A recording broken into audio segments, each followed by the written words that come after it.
특별 새벽기도 첫날 함께해 주시는 여러분들을 환영하고 축복합니다. 지금 제가 유튜브 이렇게 보고 있는데 한 175분 정도가 접속해 주셨고요. 한 채널에 여러분들이 이렇게 함께 하셔서 한 200여 분 정도가 지금 함께하고 계십니다. 혹시 방송실 여기 본당을 한번 비춰주실 수 있겠습니까? 예, 지금 현재 시청하고 계신 분들을 위해서 본당에는 지금 현재 이런 모습으로 예배하고 있습니다. 우리 잠깐 이렇게 오른손을 들어서 방송으로 함께하는 분들에게 또 인사하도록 하겠습니다. 여러분 반갑습니다. 예, 반갑습니다. 이번 고난주간 특별 새벽기도회는요, 설교자로서 세 가지 목표를 가지고 있습니다. 첫 번째 목표는 예수님께서 십자가에 달리신 그날 24시간에 대한 내용을 우리 성도들이 아는 것입니다. 성경의 내용에 중요하지 않는 것이 없겠죠. 하지만 가장 핵심적인 사건을 꼽으라고 한다면 아마 십자가 사건일 것입니다. 이 십자가 사건이 일어난 그날 무슨 일이 있었는지 그 24시간의 일들을 아는 것이 첫 번째 목표고요. 두 번째 목표는 그날에 대한 누가복음의 서술을 깊이 묵상하는 것입니다. 이번 주 묵상 본문은 그 마지막 날에 대해서 일주일 동안 묵상할 수 있도록 그렇게 구성되어 있습니다. 바로 이 누가복음의 묵상을 깊이 묵상하는 것입니다. 첫 번째 것이 역사적 사실을 아는 것이라면 두 번째는 그 역사 사실에 대한 누가복음이 누가사도의 신학적 해설을 아는 거죠. 이 두 가지 목표만 달성돼도 설교자로서 성공했다는 생각이 드는데, 근데 가장 중요한 것은 세 번째 목표겠죠.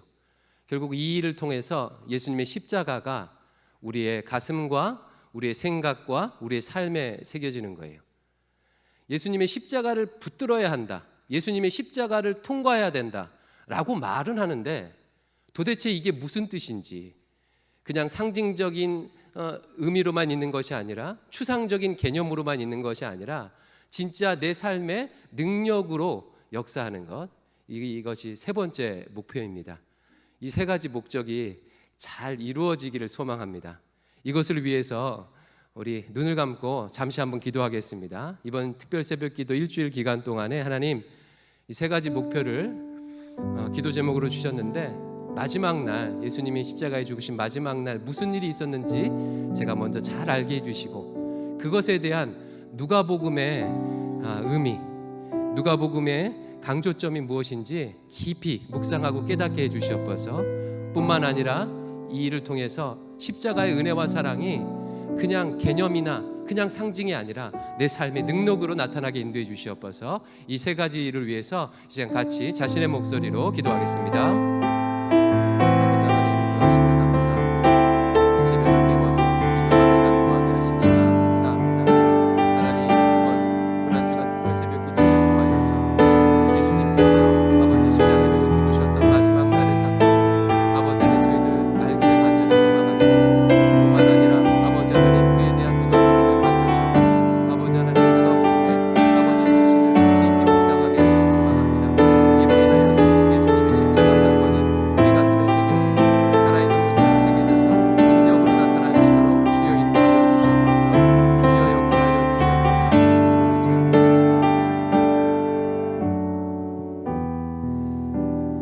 이 모든 말씀 예수님 이름으로 기도드립니다. 아멘. 그렇다면 첫 번째 목표를 위해서 여러분 가져오신 이 그날 브로셔를 한번 펼쳐보시기 바랍니다. 방송을 보시는 분들은요, 사진을 한번 띄워주시겠어요? 예, 이렇게 되어 있죠. 이 나눠드린 브로셔는요, 예수님이 십자가에 달리신 그날 24시간을 10가지 순서로 이렇게 기록하고 있습니다. 이걸 만들기 위해서 우리 박동희 목사님, 또 청년부 박정아 자매님 수고해 주셨는데 감사를 드립니다. 1번을 한번 보시기 바랍니다. 제일 처음 어떤 일이 있었습니까? 제목을 보니까 6월절 만찬이라고 적혀 있습니다. 근데 이 6월절 만찬이 몇 시에 일어났죠? 목요일 밤 저녁 6시에, 오후 6시에 시작합니다. 그리고 이 날은요, 이 하루는 언제 마치냐면 그 다음 날 24시간이 지난 금요일 오후 6시 직전에 예수님께서 요셉의 무덤에 장사되심으로 24시간이 흘러가는 거예요. 그러면 질문을 한번 드려볼게요. 왜 그날이 목요일 밤 6시에 시작하는 것일까요? 우리는 하루의 시작이 자정에 시작해서 다음날 자정 직전에 마치는데 왜 여기서는 오후 6시에 시작할까요?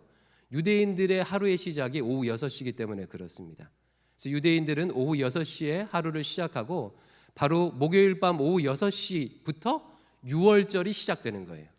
그래서 그 유월절 만찬을 하심으로 마지막 날이 시작됩니다. 예수님께서 유월절 만찬 때 성만찬을 하시고 성만찬을 제정해 주셨죠. 살과 피를 나누시면서 이것을 기념하라 하셨고요. 그리고 식사 도중에 일어나셔서 제자들의 발을 씻겨 주셨습니다. 그래서 세족식을 친히 모범으로 보여주셨죠. 그리고 오늘 살펴볼 것이 뭐냐면 2번과 3번입니다. 겟세마네 동산에 가셔서 기도하셨죠. 겟세마네 동산을 다른 말로 하면 감람산입니다. 같은 말이에요. 이 겟세마네라는 것은 올리브 기름을 짜는 틀이라는 뜻인데 이 감람산이 올리브 농사를 지었던 모양이에요. 그래서 겟세마네 동산 감람산에서 기도하셨고 기도하시고 내려오신 후에 체포되셨습니다. 오늘 이 사실을 살펴보도록 하겠습니다. 기도하시고 체포되신 내용 중에서 기도하신 내용을 중심으로 살펴볼 텐데 오늘 본문 누가복음 22장 39절에서 46절을 우리 천천히 같이 한번 읽어보겠습니다. 시작. 예수께서 나가사 습관을 따라 감람산에 가시매 제자들도 따라갔더니 그곳에 이르러 그들에게 이르시되 유혹에 빠지지 않게 기도하라 하시고 그들을 떠나 돌 던질 만큼 가서 무릎을 꿇고 기도하여 이르시되 아버지여 만일 아버지의 뜻이거든 이 잔을 내게서 옮기시옵소서. 그러나 내 원대로 마시옵고 아버지의 원대로 되기를 원하나이다 하시니 천사가 하늘로부터 예수께 나타나 힘을 더하더라. 예수께서 힘쓰고 애써 더욱 간절히 기도하시니 땀이 땅에 떨어지는 핏방울같이 되더라. 기도 후에 일어나 제자들에게 가서 슬픔으로 인하여 잠든 것을 보시고 이르시되 어찌하여 자느냐 시험에 들지 않게 일어나 기도하라 하시니라. 아멘. 나머지 부분들은 새벽 기도를 마치고 여러분 읽어보시기 바랍니다. 일명 최후의 만찬을 마치신 예수님께서는 제자들을 데리고 겟세마네 동산 감람산 예수님께서 습관을 쫓아 기도하시던 그곳으로 가셨습니다. 다른 복음서에서는 베드로와 야고보와 요한을 데리고 갔다고 기록하고 있는데 누가복음은 굳이 제자들의 이름을 기록하고 있지는 않습니다. 이 장면을 기록한 누가복음을 살펴보면 이 예수님이 기도하시는 이 장면에 대한 강조점이 비교적 분명하게 드러납니다. 먼저 40절 말씀, 이 문맥이 어떻게 시작하는지 40절 말씀을 다시 한번 보십시오. 제가 읽어드릴게요. 그곳에 이르러 그들에게 이르시되 유혹에 빠지지 않게 기도하라 하시고 어떻게 이 문맥이 시작해요? 제자들에게 유혹에 빠지지 않도록 기도하라라고 명령하는 것으로 이 문맥이 시작해요. 그리고 46절에 이 문맥이 이렇게 마칩니다. 46절을 제가 한번 읽어드리겠습니다. 이르시되 어찌하여 일어나 기도하라 이르시되 어찌하여 자느냐 시험에 들지 않게 일어나 기도하라 하시니라. 어떻게 이 문맥이 마치고 있어요? 시험에 들지 않게 일어나 기도하라라고 명령하심으로 이 문맥이 마치고 있어요. 즉 유혹에 빠지지 말고 기도하라, 시험에 빠지지 않도록 기도하라라고 이 명령이 처음과 끝에 나오는 거예요. 그리고 이 본문 가운데서는 실제로 시험에 빠지지 않고 유혹에 빠지지 않기 위해서 간절히 기도하셨던 예수님의 예와 반면에 잠을 자고 있었던 제자들의 모습을 예로 두 예를 비교하면서 그 가운데 기록하고 있습니다. 그렇다면 오늘 본문의 강조점은 무엇이겠어요? 너무 분명하죠. 일어나 기도하라는 거예요. 시험에 빠지지 않도록, 유혹에 빠지지 않도록 일어나 기도하라라는 것을 지금 말해주고 있습니다. 왜 일어나 기도해야 한다고요? 시험과 유혹에 빠지지 않도록 일어나 기도하라고 말하고 있습니다. 그렇다면 어떤 시험과 유혹일까요? 인생을 살아가다 보면 많은 시험과 유혹들이 있습니다. 특별히 어떤 시험과 유혹을 말하는 것일까요? 그것은 예수님의 기도 제목을 보면 알 수가 있는데요. 예수님께서 마지막 날에 그 감람산에 가셔서 무엇을 위해서 간절히 기도하셨는지 그 기도의 제목을 우리 42절 말씀을 같이 한번 읽어보겠습니다. 예수님께서 무엇을 위해서 기도하셨는지에 대한 것입니다. 시작. 이르시되 아버지여, 만일 아버지의 뜻이거든 이 잔을 내게서 옮기시옵소서. 그러나 내 원대로 마시옵고 아버지의 원대로 되기를 원하나이다 하시니. 아멘. 예수님의 기도의 내용이 무엇이었습니까?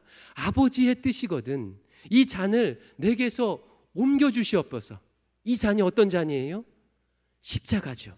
십자가의 고난을 아버지의 뜻이거든 옮겨주시옵소서. 하지만 내 원대로 하지 마시고 아버지의 원대로 되기를 원하나이다 라고 기도하셨어요. 참 인간이셨던 예수님은 십자가의 고난이 옮겨지기를 기도했습니다.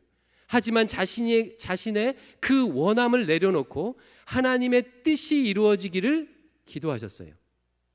그런데 이렇게 말하면 어떻게 예수님이 십자가의 고난을 비껴가고 싶은 마음이 들으셨을까?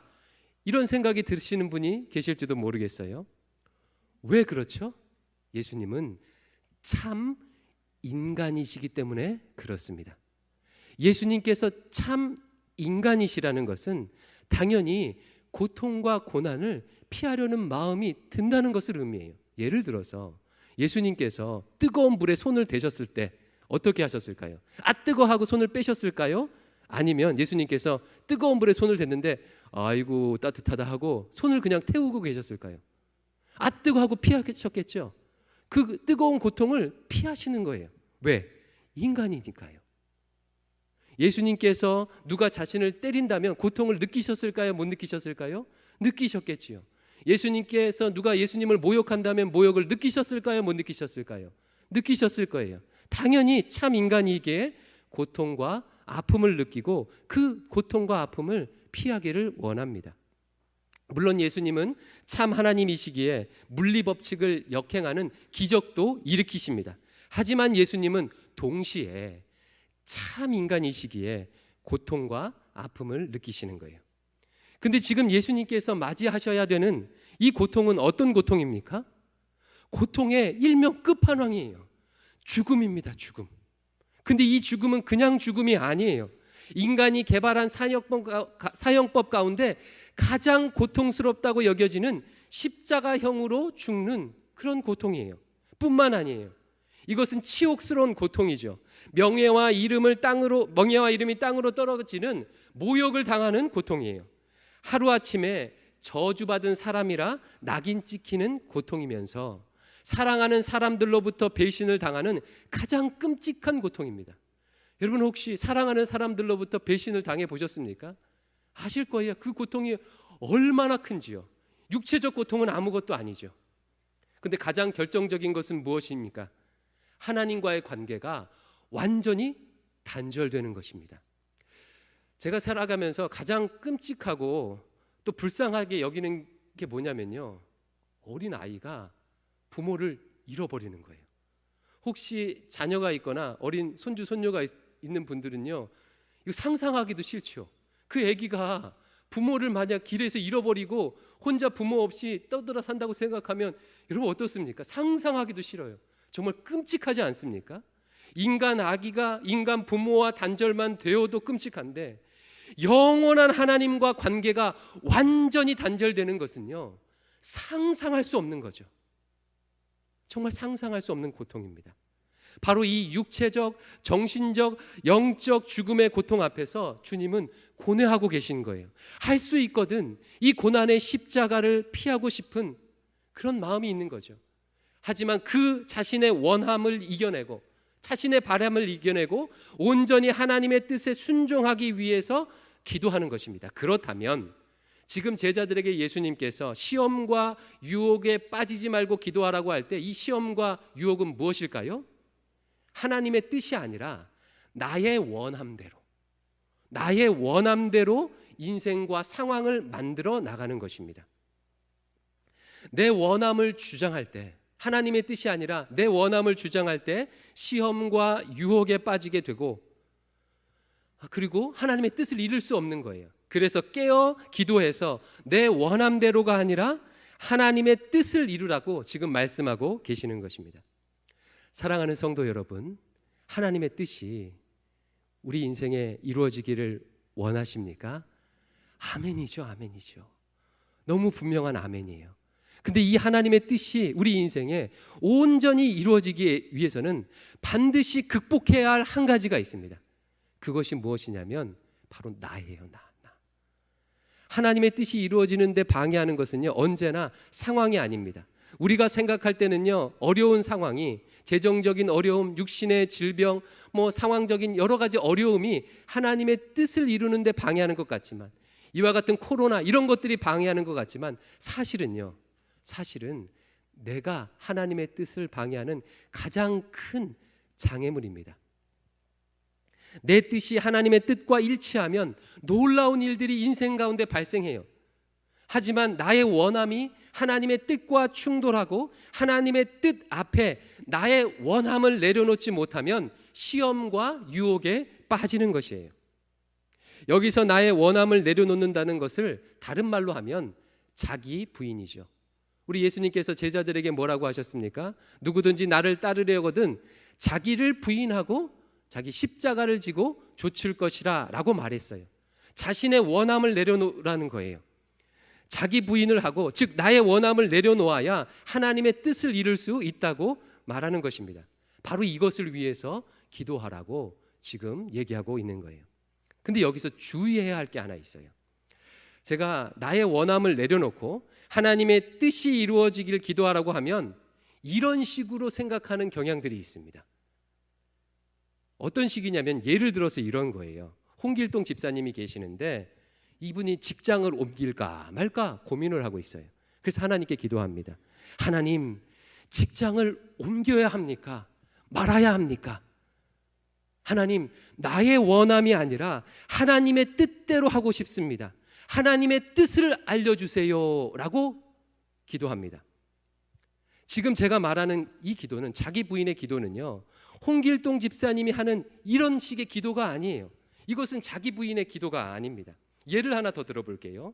한 여자 집사님이 이렇게 기도를 해요. 하나님, 이번에 빚을 내서라도 집을 살까요? 아니면 지금 전세가 다 끝났는데 한 번 더 전세로 더 연장해서 있어야 할까요? 기도해요. 하나님, 제 원함대로 하지 않고 하나님의 뜻대로 하고 싶습니다. 하나님의 뜻을 알려주세요 라고 기도하는 것. 바로 이런 식의 기도는 지금 예수님이 하셨던 자기 원함을 내려놓는 기도, 자기 부인의 기도가 아닙니다. 홍길동 집사와 이 여자 집사님의 기도는 지금 예수님의 기도와 말은 비슷해요. 단어는 비슷해요. 나의 원함을 내려놓고 하나님의 뜻이 이루어지기를 원합니다 라고 말은 비슷한데 전혀 같은 기도가 아니에요. 이런 기도는요, 자기 부인의 기도가 아니라 오히려 내가 살아있는 기도입니다. 어떤 선택에서 실수하기 싫은 거예요. 잘못 선택하기 싫고, 그래서 하나님께 혼나기 싫고, 손해보기 싫은 거예요. 돌아가기 싫은 거예요. 둘 중에 어떤 게 하나님의 뜻입니까? 라고 묻지만 사실은 하나님께 정답을 좀 가르쳐 주세요 라고 자신의 두려움, 자신의 욕심이 사실은 그 안에 살아있는 그런 기도입니다. 물론 이런 기도도 하나님은 응답해 주셔요. 왜냐하면 너무 좋으신 분이시잖아요. 우리 아버지셔요. 하지만 이런 기도는 영적인 어린아이들이 하는 기도지, 지금 예수님께서 하는 기도, 지금 자기 부인의 기도가 아니에요. 여기서 말하는 내 원함을 내려놓음, 자기 부인의 기도는요, 그런 것이 아닙니다. 쉽게 설명해서 예를 들면 이와 같아요. 어떤 이제 부부가 있었는데, 이제 부인이 남편의 퇴근할 때를 기다리며 밥을 차려놓고 기다리고 있었어요. 근데 남편이 퇴근해서 들어오자마자 이 밥을 먹는 게 아니라 딱 씻더니요, TV 앞에 누워서 TV를 보는 거예요. 그래서 부인이 이제 남편에게 얘기해요. 여보, 밥 먹어야지. 남편이 부인의 얼굴을 쳐다보지도 않고 TV를 바라보면서 이렇게 대답합니다. 회사에서 일하다가 늦게 밥 먹었어. 안 먹어도 돼. 라고 그냥 계속 텔레비 보는 거예요. 여러분들이시라면 우리 여성분들 어떻게 하시겠어요? 그냥 넘어가십니까? 근데 이 부인이 그날 특별히 음식을 좀 차려놔서 좀 마음에 화가 났어요. 그래서 남편한테 이렇게 말합니다. 누워있는 남편한테, TV 보고 있는 남편한테, 아니 그럼 미리 얘기를 해줬어야지. 밥 다 차려놨잖아.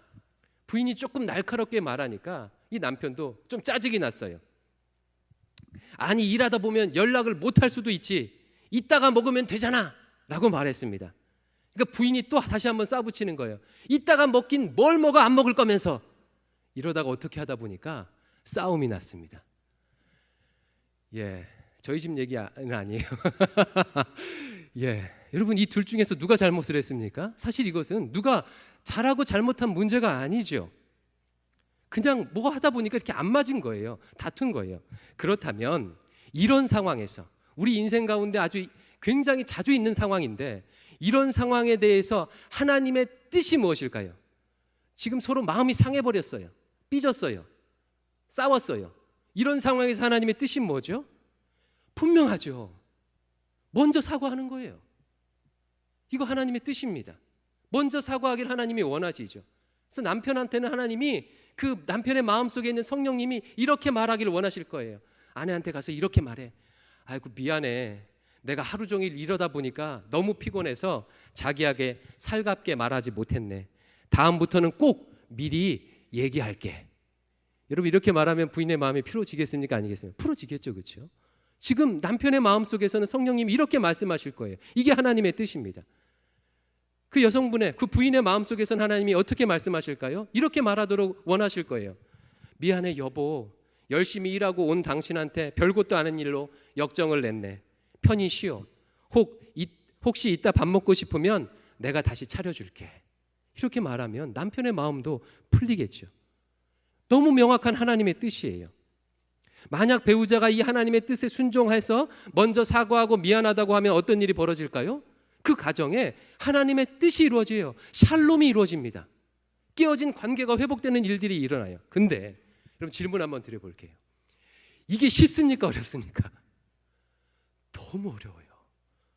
사실 이렇게 듣고 보면 아무 일도 아닌 것 같은데, 하나님이 무엇을 원하는지 분명히 알아도 한번 토라진 이 마음을 돌이켜 사과하기가 너무너무나도 어려운 거예요. 하나님의 뜻대로 하면 좋은 결과가 나올 것을 알아도, 사과하면 좋은 결과가 나올 것을 알아도 이 알량한 자존심을 내려놓는 것이 너무 어려운 거예요.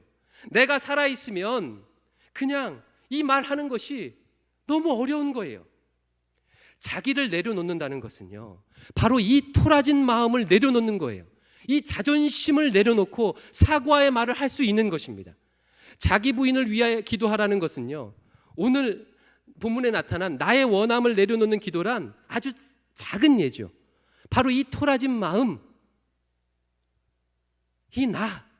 이 자존심, 이거 내려놓는, 이것을 꺾는 기도예요. 여러분 지금 이 사소한 예도 들어보니까 경험해 보면 쉽지 않잖아요, 그렇죠?